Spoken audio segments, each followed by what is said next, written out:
Hello दोस्तों, स्वागत है आपका दृष्टि आईएएस के इन फोकस प्रोग्राम में। मैं हूं केवल आपके सामने।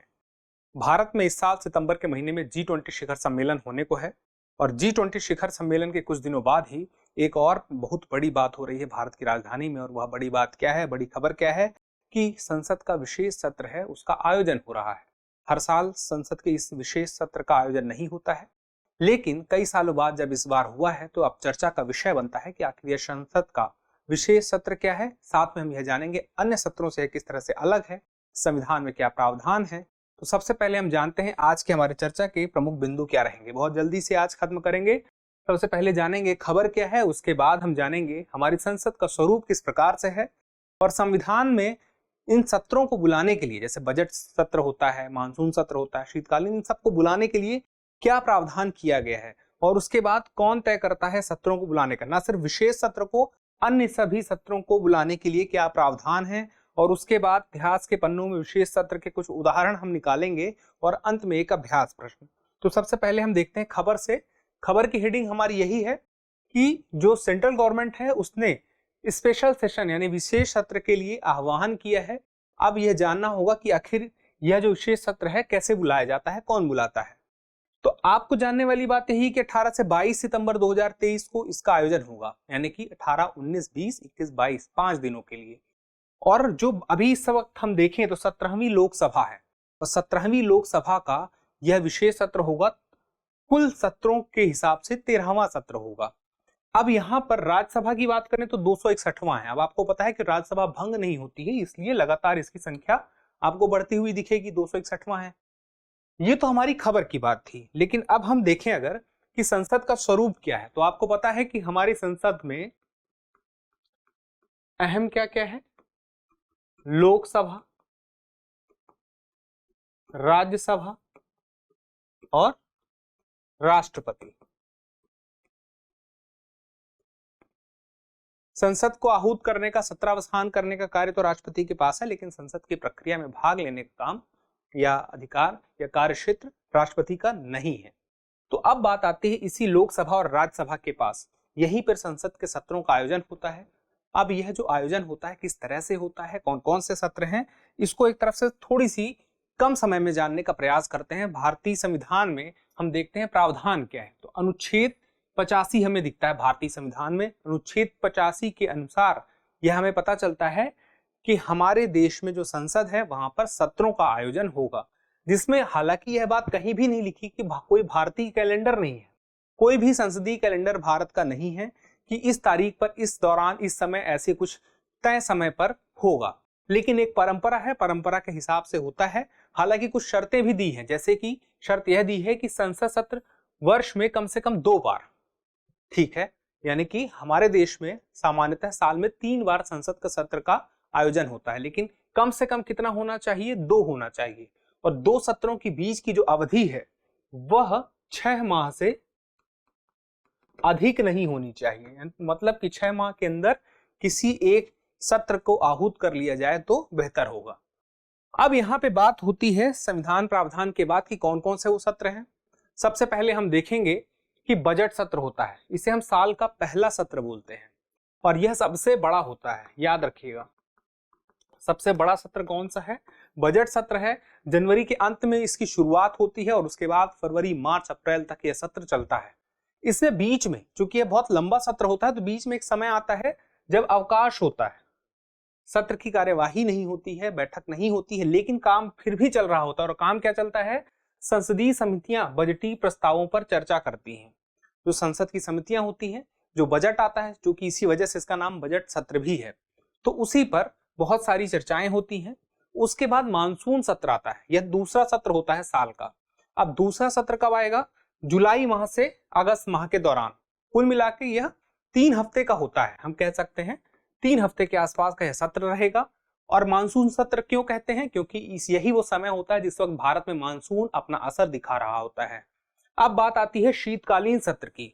अब इसके नाम से ही आपको पता चल गया होगा, एक तो यह तीसरा तो है ही और दूसरा यह है कि यह शीतकाल में यह सत्र का आयोजन होता है और नवंबर से दिसंबर माह के दौरान इस सत्र का आयोजन होता है। तो सारे ये 3 ऐसे सत्र हैं जो हर साल इनका आयोजन लगभग होता ही है, एक अपने परंपरा के अनुसार तय समय पर होता है, लेकिन कोई कैलेंडर नहीं है। अब यहाँ पे बात आती है विशेष सत्र की। तो संसद का जो विशेष सत्र है, क्या उसका उल्लेख है? तो बिल्कुल है। 85 के बाद अब आते हैं संविधान के अनुच्छेद 85(1) में। यहां पर कहा गया है कि 3 सामान्य सत्रों के अलावा, जो हम 3 सत्रों की चर्चा कर चुके हैं, जरूरत पड़ने पर संसद का विशेष सत्र बुलाया जा सकता है। जरूरत पड़ने का मतलब क्या हो गया? विशेष मुद्दे पर अगर चर्चा करनी हो या कानून बनाना हो, जैसे अभी भी कहा जा रहा है कि संसद का विशेष सत्र को बुलाया जा रहा है, उसके पीछे की वजह है कुछ बहुत सारे कानून को लेकर के शायद सरकार बिल लेकर आ सकती है और उस बिल को पास कराने के, महिला आरक्षण भी उसमें से एक बड़ा मामला ऐसा सुनाई देता है कि हो सकता है। तो वो कौन से बिल आएंगे, किस वजह से सत्र बुलाया जा रहा है, सत्र के आने के साथ ही हमें पता चल जाएगा।